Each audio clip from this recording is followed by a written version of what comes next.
แม่บ่เจ็บหัวบัดนี้บ่ต้องตุกคิดหลายคิดเรื่องนี้มันน่ะนุ่มบ่อยคือว่าจังซั่นอะคือว่าคิดหลายคิดจังว่านี่คิดหยังคิดอำลำอยู่เดี๋ยวนี้คิดข้ามก็ฮู้อยู่คือว่าพอมาก็คือบ่ได้เว้าแนวใดแท็กซี่บ่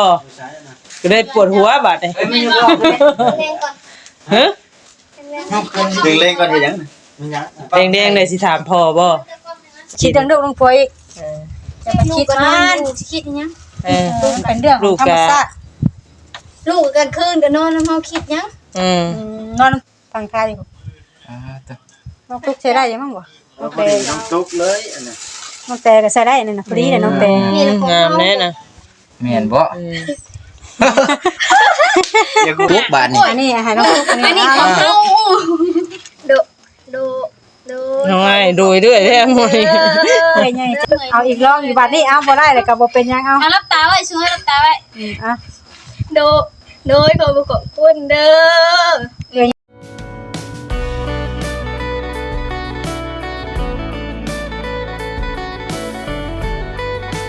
พามาน้องบอยเอาดินมาถมเนาะทุกคนนะครับทักทายสบายดีบ่พี่น้อง FC ป่าดงบ้านสุขสุขคนเด้อเนาะตอนนี้ก็เฮาก็อยู่ทางบ้านน้องเตคือเก้าพี่น้องเอ้ยเนาะ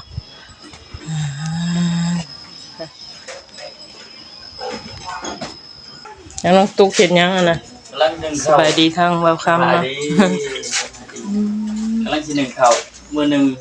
2เทื่อบ่พอกินบ่พอกินคือมาหลายๆแล้วน้องตุ๊กขอบคุณมากก็คือนี่ขอสิ3เทื่อเนาะอันตอนเช้าตอนเที่ยงตอนเล่งแล้วมื้อแลงตอนเล่งไว้1บ่บอกง่ายๆก็แบบว่า1น้อยๆนะไม่ได้กินข้าวฮ้อนด้วยอะไรแบบนี้เนาะผ่านด่านนี่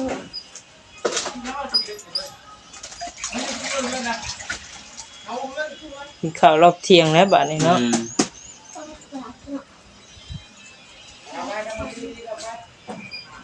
สวยแม่มึงบ่สั่งเลิกงานแล้วบัดเที่ยงเนาะโยเที่ยงมื้อบัดน้องตุ๊กมานึ่งข้าวบัดยามเพิ่นกินมาตุ๊กมานึ่งข้าวตุ๊กเที่ยงแล้วเนาะน้องตุ๊กเป็นทั้งคนดังเป็นทั้งคนหนึ่งเป็นครัวว่าทั้งลูกสาวนอนเลยเนาะโอ้แมงวันฉี่ตอมลูกจะแล้วน้องตุ๊กเลย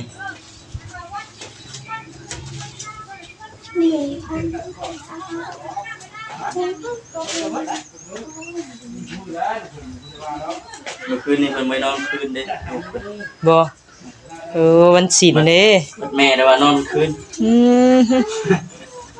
นอนหลับได้จังได๋เนาะดูหายเบิดคืนมีแต่ป้าก็ว่าง่ายๆก็แบบเด็กน้อยแบบมันมีแนวโต๊ะเด้วันศีลแม่นๆวันศีลอยากมีอาจารย์ถ้าว่าเป็นวันศีลวันพระไปหาเป่าเอ้าตุกเคยเป่าลูกอยู่บ่เป่าได้อยู่บ้านเอามื้อนั้นคือว่าลงไปนี่ได้ลงไปหมอเป่ามันคือเมื่อจะลงไปกับมันนางไปนี่บ่ลงวัดซื่อไม่ลงไปเป่า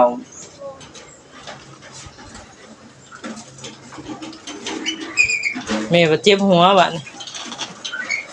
บ่ต้องตุกคิดหลายเรื่องนี้มันน่ะนุ่มบ่อยคือว่าจังซั่นคือว่าคิดหลายจังว่านี่คิดหยังคิดอำลำอยู่เดี๋ยวนี้คิดข้ามก็ฮู้อยู่คิดฮอดบ่าวคิดฮอดอันหัวบ่แม่นบ่เนาะน้องบอยก็นั่นเด้เนาะเอาห้างมันเป็นหยังคือว่าพอมาก็คือบ่ได้เว้าแนวใดแท็กซี่บ่ก็ได้ปวดหัวบัดนี้เล่นก่อนดึงเล่นก่อนเฮ็ดหยังแดงๆได้สิถามพ่อบ่โอ้ถามเรื่องใด ให้ค่อยย่อนี่ ยกล้อบ่ขึ้นนะ ค่อยสิเฮ็ดได้บ่ สั่นโอ้ยหมอปานนั้น นี่ทางนั้นก็ได้โอ้โหจิกจัก รู้วิธีเป็นเอาไปได้เลย โอ้ แรงกว่านั้นแรงกว่านั้น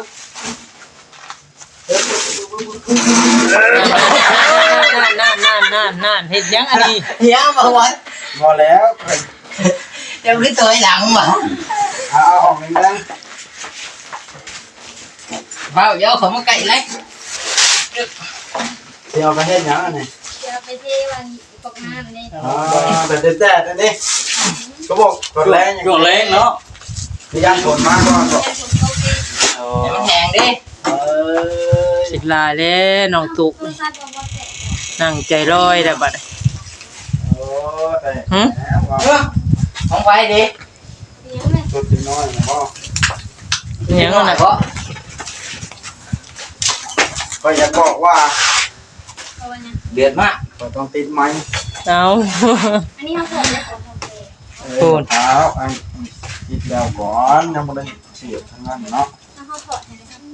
อันนี้เขาศีรษะแบดเขาดิคือบ้านนี่คือนี่เดี๋ยวมันไม่ รอปิ้นขึ้น ติดป้ายไว้เลย คือว่าติดป้ายสารผักเลยมัน เออเหนื่อยเลย เป็นป้ายเอาซาวเนี่ยการทอดการทอดเจ้าบัวสบายดี สบายดี สบายดีสบายดีซึ่ง เจ้าซึ่งอย่างเจ้ากับรู้แบบคิดลายคือตุ๊กบ่ กินหลายขึ้นทุกได้ ทุกขึ้น ทุกว่าคิดหลายเนาะ ในยังไงบ้าง แล้วก็ชาวนั้นชาวนี้ ยังหัด สบายดี โอ้ยาตัวนี้เราเห็นอยู่ได้นี่นี่ อ้าวอย่างน้อมบาด เราเห็นอยู่ได้นี่นะ ยังละบาด ฮะ เห็นนิสัย มันจะเอาลงดิ ยาดียังนี่ โอ้ต้องเป็นแก้กล้อง ยาปลาเหม็นบอก แม่น ยาปลา อื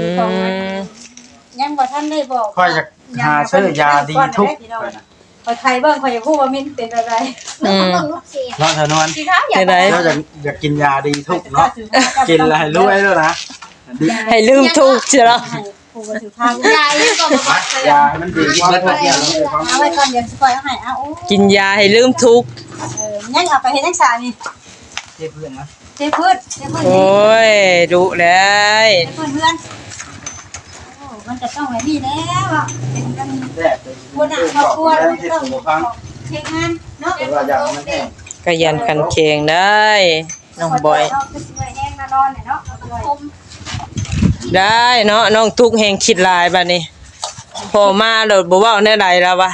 คิดยังอีกบาทนี่มีเรื่องให้คิดอยู่บ่นี่กะ คิดเรื่องลูกเรื่องผัวแล้วนี่แล้ว คิดเรื่องลูกเรื่องผัวอีก เออ จะไปคิดมัน คิดยัง เออ มันเป็นเรื่องของธรรมชาติ ลูกกันคืนกันนอนแล้วเฮาคิดยัง อืม นอนน้ำตัวบ่ จะเตะมือมาถักอีก ป้าก็เอาซอยอยู่น้อง อั ตุ ด ก ไว้แล้วพ่อน้องแต่ ฮะ รู้ว่านะ อันแล้ว แล้วเราก็คิดฮอดผัวแล้วมาหลายมื้อเลยเนาะตุ๊ก แบบว่า เห็ เห็ น น เดือนแล้วจักบอก เราเห็นหน้าพ่อเมื่อเช้านี่เราดีใจนะบัดนี้บัดมาแล้วพ่อเว้าหยังมันไปนอนปะเฉยพุ่นน่ะพ่อก็ ชาไอ้ไม่เสียนะ ก็ได้คิดเจ็บหัวบาดนี่การหนักแล้วน้องตุกบาดนี่คิดหนักหลายแล้วเรา เกาะก่อนยักเกาะก่อนบาด เคยอยู่กูถามว่ามัน ยก ได้แล้วอยู่พุ่นประจักเคยอยู่ไทยจบ ยาพาราทั้งอ้ายเพิ่นฝากมาแต่มีกาบ่ได้บ่แม่นใกล้เด้นี่น่ะ โอ้ แม่น ของดี เดี๋ยวว่ากินแล้วหายปึ๊บ ใส่อยู่ จะสิกินหลายได้น้องตุ เบิ่ ก งสิบอกวิธีการกินนี่ สาหร่ายให้เป็นหมออีกแล้ว เอาอันอัดก่อนอัดก่อนมันสิเฮีย แล้วเราเติมน้ำ วิทย์กินน้ำก่อนบ่ เพิ่นว่าครั้งแรกอ้ายเพิ่นว่าคำน้องแต่บ่ถือผ้าน่ะว่าสิฝากมาให้น้องแต่กินเพราะว่าน้องแต่แบบมันอากาศแบบปวดขาได้แม่นบ่ เวลากินน่ะมันสิบรรเทาหรือว่าซอยบรรเทาปวดไหล่นะเพราะว่ายานี่มันยาดีเพิ่นเอามาแต่ประเทศนอกเป็นเดือนบ่ได้ผ่ามาเผื่อฮอดนี่นะ เห็นหลักเกิน บ่เห็นแล้วบ่กดใจให้อยู่บ่ ก็ดู เห็นบ่ กดน้ำๆเด้อเด้อก ดน้ำ กดจนว่าสาวไร่หันใจมาออก แล้ววันนี้นั่นเพิ่นก็เลยว่าวันนี้น้องแต่ถือผ้าแล้วเพิ่นว่าบ่ให้กินน้องแต่นะ แม่บ่ให้กินยา ใช่ว่าไปกวนปัสนะสิไปเบิ้งนะ อืม แล้ววันนี้ นี่ คือทางน้องตุ๊กนี่ กินได้ อืม ผู้เฒ่ายังบันทม หากแต่เจ้าจะไปให้ลูกเจ้ากินได้ เท่าก็ได้นะ คือเจ้าน่ะกินได้ เอาแล้วนะน้องบอยกวนแล้วนะบ่เฒ่า กินได้บรรลุเธอเป็นไข่เธอก็กินได้เพราะว่าเธอกินนมเธอ หันเด้น้องเตแล้วโหดีบ่แม่นว่าสิถ่ายให้ลูกไข่ได้เอาให้ลูกกินบ่แม่นน่ะเนาะมันต้องแม่ได้เป็นคนกินเนาะ เลย หากเจ้าก็บอกกินน้อยเด้อกินนิดนึงเอ้าของผู้ใหญ่เพิ่น กินเลย คำไผเป็นไข่แถวนี้กับปันๆกันกิน ก่อน เด้อ เริ่มเช็คหัวแล้วกินในกว่าสัก เอา เอาแม่ เอาให้ว่ากินแน่ ลองมึงอยู่ฮะยาประเทศนอกได้ เอาให้แล้ว ลองมึงบ่บอด บ่ได้นั่นเด้กินแล้วได้ อ้าวผมหอมมันหาย เอา นะ เว้า คือ กัน กินแล้วรวยคือคนต่างประเทศนี่เป็นอะไร เอากับแบกบ้านครับ ในการนี้เด้อ มีเสื้อผ้าให้ลูกเจ้าน้ำน้องตุ๊กเลย จะพื้อเบิ่ง คือบ่ได้ยินเสียงเว้ามืออ่ะนี่ว่าไหม โดย ต้องไปถ่ายอยู่ถึงใจกว่าได้แน่นี่นะ ง่ายเริ่มเลย บ่ใหญ่นี่ก็โตลูกเจ้าก็เบิ่งในกลุยอยู่ พอดี เสื้อคนพลัง พอดีบ่ เสียคนพลัง อันนี้นั่นเป็นส่งค่ะบ่ฮู้จังใจใส่ได้แต่บ่เด้อเลือกใส่มันแอวแต่น้อยๆนี่เป็นของเอื้อยเพิ่นมาแต่ทางไทยน้องตุ๊กใส่ได้ยังมั้งบ่น้อง พ เต อดีน้ำซุปเลยอันนี้ น้องเตก็ใส่ได้นั่นน่ะพอดีเลยน้องเต งามแน่นะ แม่นบ่ อย่ากลัวดิ เอ้ยโห เอาไป พี่ ทัวแล้ว นี่ พี่ ก นาย ลัว เว้ย ให้ฟันรั่ว มึงเอาคำในให้ไอ้มึงหนุ่มถูกอันนี้ โย้ย เป็นส่งมันยิ่งนี่น่ะ บ่ได้ล้มกันว่าให้กะ บ่ส่งมันยิ่งคือน้องเตล้มมันยืด น้องกระตุกนั่นน้อง กระลมเลยเนาะพุ่ง นี่ก็ของเธอตุ๊กนะล้มน่ะมันยืดเด้ ตัดออกขันขายาวพูดกันนะ บ่ก็พอดีแล้วเฮา เพิ่นเลือกตัวใดขึ้นมากับของเฮาเลือกตัวใดขึ้นมากับของเฮาว่ะน้องตุ๊กว่ะ ตัวนี้ โอ้ ที่ ของเฮา ปันได้ในกว่าตัวหนึ่ง พอหยอดเสือโอ้ ใส่โลด เอาแล้วจะบ่มีสงมีเสือนะ ตุ๊กปันก่อนในตัวหนึ่ง เจ้าบ่มีส่งเสื้อเจ้าเอาโลดน้องตุ๊กเลย เพิ่งเทศใช่มาถ่ายคลิป มันยืดได้ล่ะนี่จะจับเบิ่งแพรมันยืดจะดึงเบิ่งเห็นบ่มันยืดได้ คืออยู่กับอางนี่อยู่บ้านนี่พอเสือนี่เขามาให้สอบหนึ่งจกกระทงมันบ่ต่ำกว่า3-400เลยในทงเสือน่ะ อ๋อเงินติดอยู่ในถุง ถ้าจะจบก่อนเสือมันเดินทางมา โอ้แม่นบ่เฮาค่ะมีเงินอยู่ในถุงก็ถือว่าบุญวาสนาเจ้าเท่านั้นแหละ โบวิวัฒนาน้ำหมูดอกฮะ บ้ากะว่าแถวซุมื้อนี่ก็บุญวาสนาเจ้าแหละนี่จังได้ซ้ำนี่นี่ แม่น เนาะ ยังได้มาอยู่นี่นะ จังได้มาอยู่นี่ บ่ บ่ะ แม่สาวไรเถินมีไหมสบายข่อยตั้งใจก็ได้ โอ้ยชาเด้ บ่มีไหมกะ ก็ยอก ข่อยบ่มีไม้แล้วข่อย ข่อยบ่มีไม้นี่ชาเด้ อะไรกันบ่ว่าบ่ละนี่บ่หัวไหมนะ มีซอส มันสิสอน นั่นกะยานะคะว่านั่นกะปั่นให้พ่อเจ้ามากินน้ำเด้อเทื่อว่าจะมาแล้วเฮ็ดเวียกแข่งได้แข่งหยังปวดหัวปวดหางปั่นกันมันก็หลายเติบอ ยั ยู่ นเบิดคุณภาพเนาะโดนนาน เทิ เด้ ง อ หลายก็ยันเบิด แม่น นับเบิ่งเนาะจะเป็นจังนิดเนาะ โอ้ จะนับไปบ่ มึง ไปนับมันเถอะฮู้ว่ามันหลายอย่าไปนับมันเถอะนับมัน อ้าปากนี่เตะจะโลดนี่ เอาโลดเจ้ารุ่นนกเลย นอกเลยบ่ ยังกินซื่อๆนี่สิบ่ครบเนาะ นี่คือน้องแต่น่ะคือพากินบ่ได้ก็บ่กินคือน้องตุ๊กน่ะเขาว่าลูกเป็นไข้เจ้าก็เป็นคนกิน ตุ๊กถ้าแม่รู้ตัวเป็นไข่ตัวจริงกินตัวเป็นไข่ตัวเพิ่งกิน ลูกไก่นะลูกไก่จะต้องกิน2แม่มิดนึงลูกมิดนึงปั่นกันแล้ว ไปกินมิดเดียวมันก็เด้อเฮ้ยแน่โตแม่แล้วเลย เป็นได้ช่วงนี้ลูกมีหลายบ่เสื้อผ้าบ่มีจักโตจื้อได้บ่ ก็ไล่เติมเลยซื้อมาให้ก็2-3สุดนะ บ่ จะ2สุดมันนั่นก็บ่บ่เอามาให้3บ่ บ่อันนี้แล้วก็ว่าแต่ส่งเสือลูกบ่มีใส่ บัดมาเพราะเราบ่ถือมาได้ หาเพื่อนกันนะน้องตุ๊กนี่ เนาะ คิดอยากเมื่อหาผัวนะหาเว้าว่าเสื้อผ้าลูกบ่มี เนาะ บ่ ว่าลืมอยู่ เนาะ เพิ่น ว่า สิ ใหญ่ว่ะเป็นบ่มีแต่ว่าดื่มบ่ได้เอาหยังมาว่ะ บ่บ่แล้วเจ้าเบิ่งหาวนอนอ่ะแล้วปวดหัวแล้วว่านั่นก็จะกินยา มาให้เรากิน มึงน่ะ บ่เราหุ่น น่ะบ่จักแน่เลยเป่าลูกตา เพราะสิพากันเทนพื้นก๊อกให้มันเรียบแม่นบ่เทแล้วบ่ยังอากาศร้อนแม่นบ่ ฮ้อนเด้แล้วว่าน้องตุ๊ก ตาเฒ่านอน ข้าพเจ้าน้อย ว่าต้องเฮ็ดกับผู้เฒ่าบ่ อ๋อซอยกันไหน เท้า โอ้ยผู้เฒ่าน้อย เบ้า เนี่ย จ้อยได้มื้อนี่จมมาแล้วมาอะไรนะ แม่นบ่ เจ้าก็จมหาเราอยู่บ่ บ่แล้วเห็นละมาแต่เดือดแล้วจิว่าเดือด อัดบ่ได้ล่ะขานอกมันจะอัดขาในมันเอาตั้งไว้ผม จอยเดือดให้แล้ว มาน้องตุ๊กมาขอบ เดือดแล้วมันเต็มแล้วนะเป็นที่จ คุณ อดร ผู้ ถ รัก แล้ว ผู้ใหญ่เพิ่นล่ะน้องแต่ขอบใจทั้งผู้ใหญ่เพิ่นซื้อยามาให้เจ้านะลูกอ้ายเพิ่นอยู่อเมริกาเพิ่นก็บ่ได้ไปส่งออกนามเด้อ เจ้าเครียดได้เฮาผักใหม่เฮามากินบ่ได้วันนี้ คนเฮามัน ให้น้องตุ๊กลองมึงเอาลองน้องตุ๊กไป แล้วแม่ เอามาน้องตุ๊กก็ได้ เอาน้ นะ องตุ๊ก โดยขอบคุณเด้อ ไม่ใหญ่ดี เยินแท้เนาะ ๆไปสิไปต่อ คือเยินแท้เนาะ โดยขอบคุณเด้อให้ใจดีที่ฝากยามาให้คนเจ็บบ่ให้ได้คนไข้บ่ให้มีฝากมาให้น้องตัวนี้ขอหายเป็นหายโดยเท่าบรรเทาเด้อสาธุ เอาเอาไปจ้ะ แล้วก็มีส่งเสื้อนี่เป็นของเอื้อใหญ่ใจดีอยู่ฝั่งไทยเอามาให้น้องตุ๊ก น้องตุ๊กบาดนี่ อันนี้ให้น้องตุ๊ก อันนี้ของเฮาโด น้อยโดยเรื่อยแท้หมด เอื้อใหญ่ใจดี ตอนพี่สาวบ่นะ ใจดี เฮ้ย เอื้อใหญ่ใจดี บ่ปัจจุบันนี่ คือเป็นสาวอยู่เนาะ เอาไว้เอา เนี่ยเขาจังคิดว่าลูกแล้วได้ แล้วน้องตุ๊ก โอ้ยถ่วงหูเรื่อยมันกล้องมันก็บ่คือแล้ว ย่าป้าก็ อย่าปากคนสิขอบคุณเอื้อใหญ่ เอาฟังมาเลย โดยก็ เอาแล้ว มันสิผ่านอยู่บ่มื้อนี้ ไปบ่ได้ไปบ่เป็นแล้วน้องตุ๊กเดี๋ยวบาดนี้เนาะเอา ตุ๊กเหนื่อย เอาอีกรอบอีกบาดนี้เอาบ่ได้เลยก็บ่เป็นหยังเอา เอารับตาไว้ช่วยรับตาไว้ อ่ะ โดยขอบคุณเด้อ เอื้อใหญ่ใจดี เอาช่วย โอ้ทุกมา โอ้ย เร็ เนาะ วๆผู้ใหญ่เพิ่นนั่นน่ะโอ้ย ตั้งใจเนี่ยเป็นยัง ตั้งใจล่ะตั้งใจเอาขอบคุณเอื้อใหญ่ รับ ใจ ตา ดี ยว่าบ่ถูกอยู่นี่ ขอบคุณ โดยขอบคุณเด้อ เอื้อใหญ่ใจดี เอ้ยใหญ่ใจดี